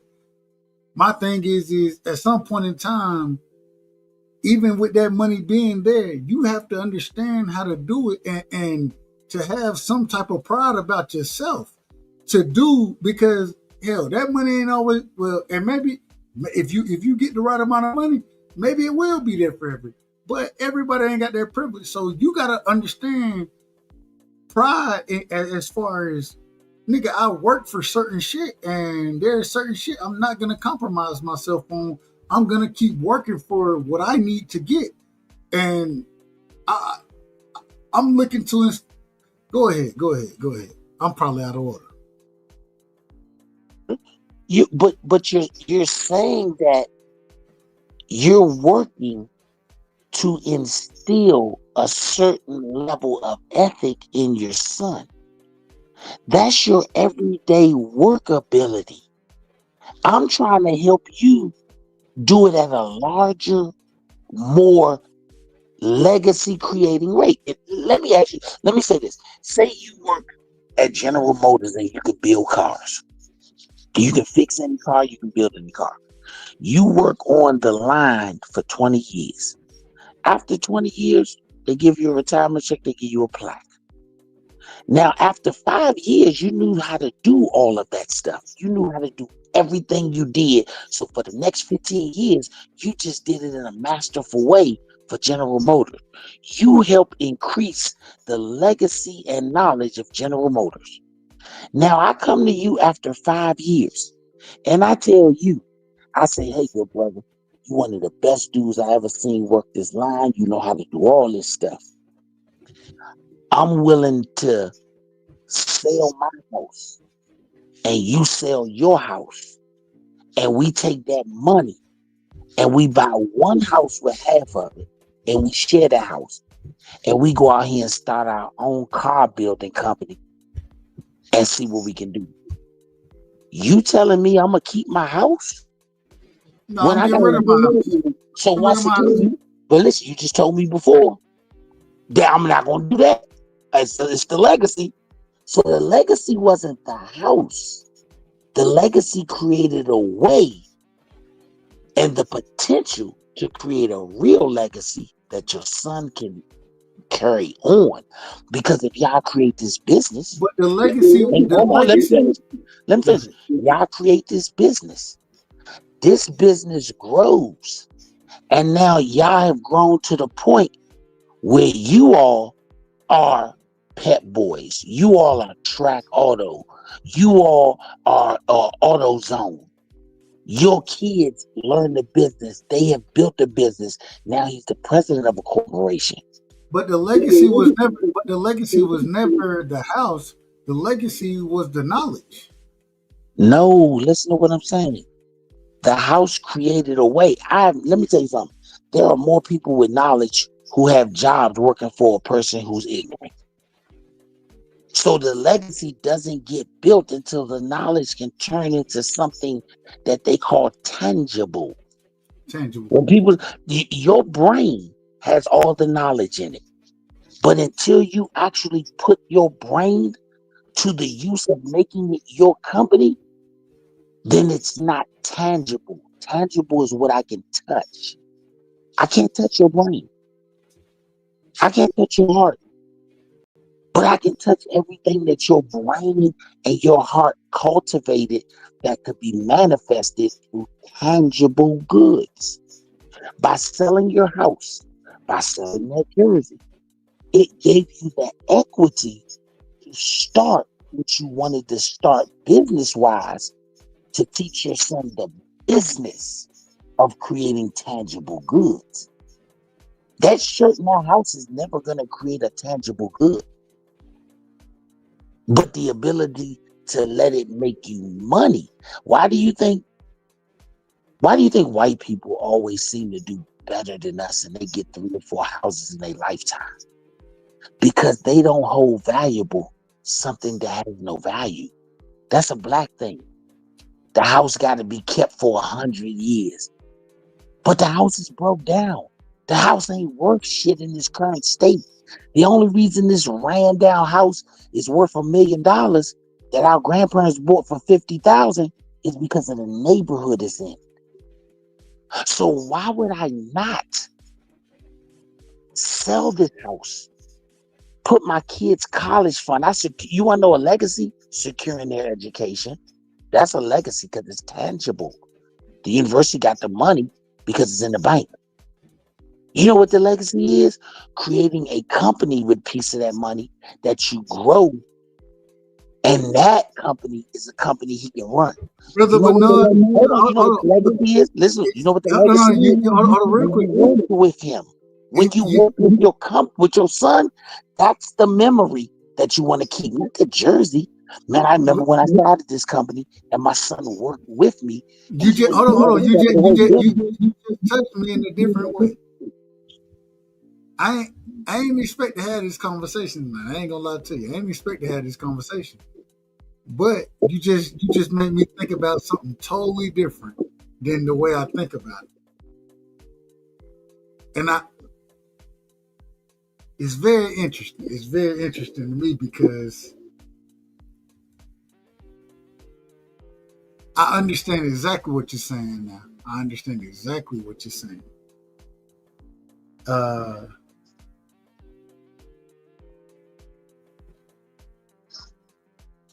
Brother, let me tell you something. I understand it. Right. You are right in your thoughts. No. It's not about right or wrong. It's not about right or wrong. I understand exactly where you're going and what you're talking about now. Took me a second to get, but I definitely understand exactly what you're saying now. And the reason, I think this last situation, the way you just broke it down, as far as the house situation go, right?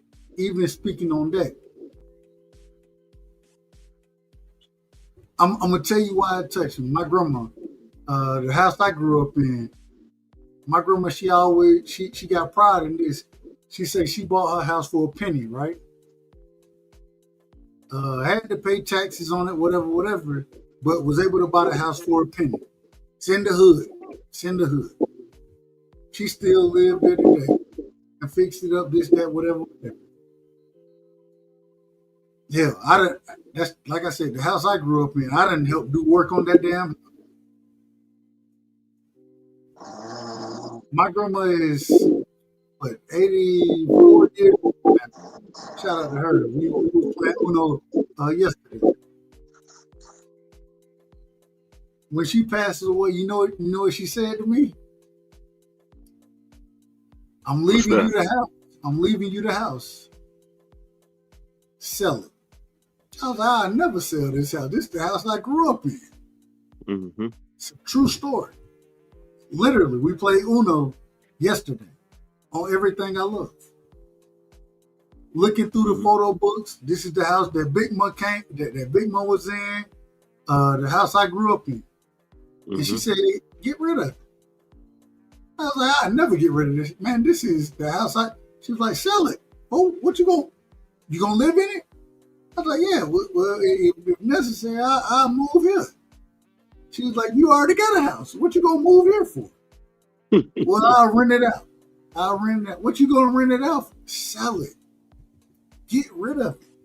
And I was thinking to myself, I'm like, man, what I'm gonna give property away for and these type of things, right? Why would I do that?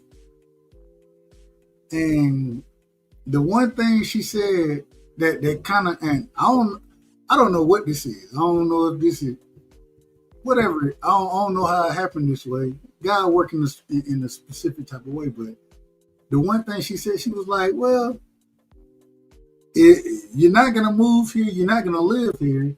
And even if you rent it out, you ain't gonna make that much money renting it out. Sell the house. Just sell it. And I'm thinking to myself, I'm like, Roma, you just told me you bought this house for a penny. What the hell I'm gonna sell the damn house for?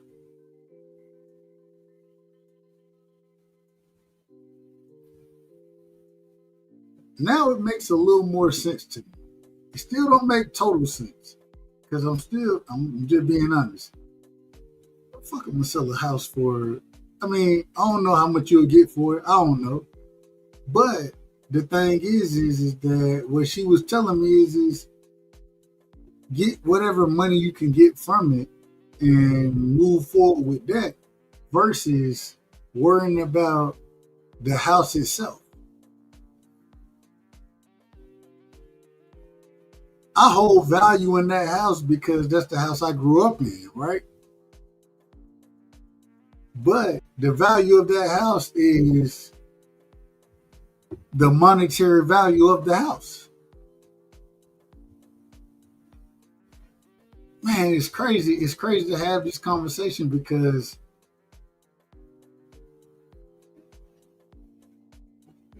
to deal with these things in person and then have these conversations is very interesting. I mean, it's interesting. I'm gonna just put it up. It's interesting to me. Y'all go ahead. I got some things to think about. God damn. Hey, I think the thing that Brother Bernard is saying is something that me and you have heard our whole lives, though. Don't make the mistakes that we did. Stop holding on to stuff. Let it go. I remember my grandma used to cater, and used to have a bunch of catering stuff. And my grandma was like, whoever want to cater, they can have that stuff. And it's funny you say that. I think about that now. My mom got that catering stuff. My mom ain't no caterer. So that stuff just sitting there rotting.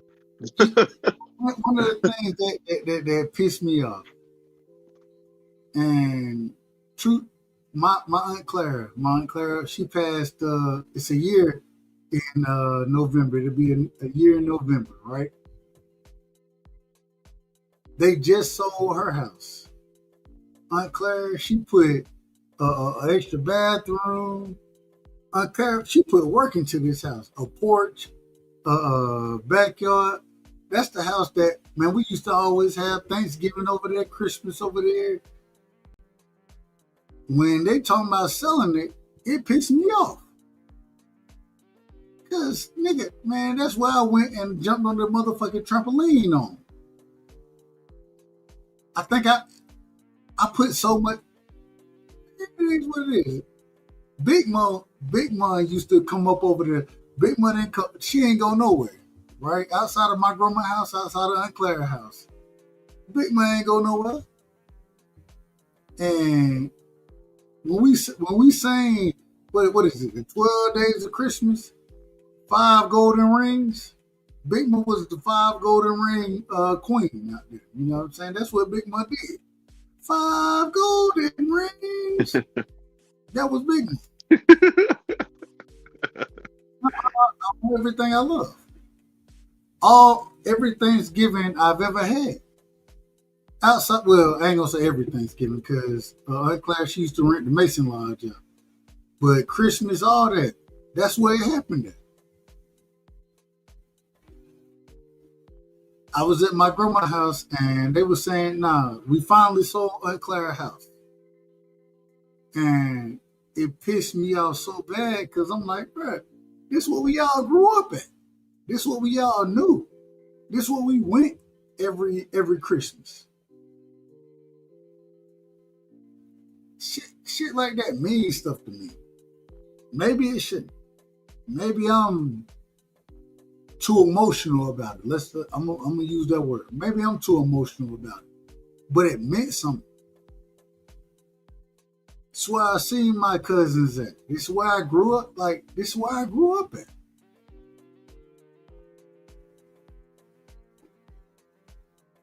Where we going now? You know what I'm saying? That was the first question I asked.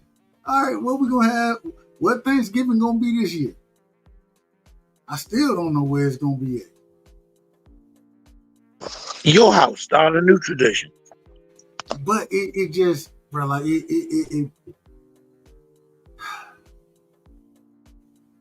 shit You just got to remember this, Dub. It's something I learned, and it's the hardest thing to learn.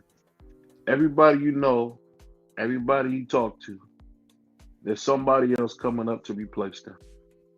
There's somebody coming up. Our children are our replacements, man. We don't like to look at it like that, but that's what they are here for. They're here to take our place, man.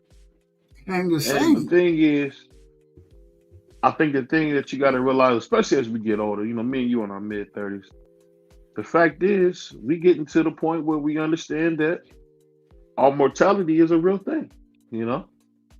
And you got to remember, man, ain't nobody worried about that stuff when they old. I think about my uncle, man. He died at 91. Brother had a fat crib. Man, he had took his house, built a whole another section of the house on the back of it, put a skyline in the roof, all that. When he was about to get out of here, man, he didn't care about none of that stuff. He cared about watching his show, The Wheel, and he cared about eating popcorn. That's what he cared about doing. Because you got to remember, man, the stuff that we hold dear, man, somebody else is going to use as a mat, man. And my grandma used to say that something I always remember. There's no owners of money, only spenders. So you can hold the money, you can hold the jewelry or whatever. Somebody going to use that stuff. So it's just that you can't get caught up in worldly things. But what happens is as blacks, we get caught up in worldly things. Really, not even us, but our grandparents who didn't have nothing. They hoard on the stuff. They keep stuff. But as soon as they pass away, that's a mess for me and you. Am I wrong? That's all that is. Facts. And the people that we love, they keep all that junk and they be thinking, oh yeah, this you might be able. No, I ain't gonna use none of that. I'm gonna rent a dumpster and throw it all in there. Most of that stuff my grandma had is gone thrown away. The stuff that wasn't viable, that people can use, got thrown away. Couches that she held so dear, they gone. She had got some couches from my aunt. They was like brand new, but they was like some old, like blue ribbon, like, I don't know if you guys ever heard of like Rent-A-Center stuff. She had some old Rent-A-Center stuff that she had bought. It was pristine. My grandma loved it. It was whack. As soon as she passed, my little cousin took over her place. Man, he threw all that junk out of there. Only thing, he got a picture of Aretha Franklin smoking a cigarette up in there now. And, hey, man, the memories you have of your family, your people, those you got to keep in your heart, man. You can't attach them to things, man. Everybody's going to pass, man. I plan on living a long life, so I'm going to see a lot of people pass, man. And you got to be okay to say goodbye. The things, people, places. How many times you've been somewhere? I remember this used to be a such and such. I remember this used to be a what, man? You got to let that stuff go, man. My man Ed Carver said, Dub, not the sharpest knife in the drawer for turning down $5 million, but he a good brother and he loyal. Hey, but the thing about Bernard, people understand, is he got more experience than us on that, and that's why it's so good to have him around. Whenever you got somebody older around you as a younger person, it makes you move fast with people your age. It's like when he come down to talk to us, it keep him hip on what's going on. People don't understand. That's true. It's so crazy. Real quick, shout out to Aircraft. He right. I ain't the sharpest knife. I ain't the sharpest knife in the drawer. Very loyal. And loyalty ain't always meant to be what it is. You know what I mean? And I don't know. I know how I grew up. I know how I came up. And even with them selling Aunt Claire crib, shit kind of pissed me off. It is what it is. It pissed me off. Nah, nigga. Like that's what we grew up at. What did Jody tell them kids when they told him who he was? Remember when they tried to steal Jody's bike? Dude said, I'm Looney Tune. What Jody say? So? That's the hardest thing in the world to realize, man. No one cares, man. I think about that all the time when I think about my grandma. I think about my grandma's stuff and this, that, and the third. But guess what, man? Them houses, those cars, nobody cares, man. I look at it different. And true story. Yesterday, right? I'm at my grandma's house. Same house Big Ma died in. My grandma still live there. My aunt called. She called my mama, right? Mm-hmm. I always say, "Hey, I'm the keeper of goddamn a Big Ma picture albums and you know what you call the picture album, the photo books and all that kind of shit, man. I'm the keeper. The reason I'm the keeper because shit, I grew up with Big Ma. I know it. I know everything. And so she asked. I say all that to say that she asked for a photo. I'm looking for the photos. My grandma and my mama, they don't even know where to go look for it. I know where to go because, yeah, I grew up with Big Ma. I know exactly where the shit is at. You know what I'm saying? I know where the photo albums at and all that kind of shit. Like, I don't know. It means something different to me than it mean to them. Even my mama and my grandma. They gonna say, hey, where is this at? Where is this at? Where is this at? I know where to go. Why? Because shit, I grew up with Big Ma. When y'all niggas was doing whatever y'all was doing, my mama in school, my grandma out in field service, y'all was sitting right there with Big Ma. I know where all this shit is. And so I don't know, I have a different level of, it's probably not right, but I have a different level of understanding of what it means, what that old shit mean, man. I understand you, brother. No, I understand you. No joke. I grew up. Ain't nobody like I don't know, bro. I ain't gonna get too far into it, but ain't nobody grow up with. None of my cousins, none of my family grew up with Big Ma like I grew up with Big Ma. So when she passed, nigga, hey, I know where this shit is at. My grandma and my mama don't know where this shit that I know where it's at. You know what I'm saying? So it's like, nah, nigga, like all of it means something to me. It means something because that's what she passed down. And I'm gonna tell you a story, man, that I was reading about. When Don King was 12 years old, his father worked. It's called Cleveland Steel now, but it was a steel factory, and his dad slipped off one of those, off the steps, and he fell into a malting vat. The vat had molten steel, so the steel was liquid.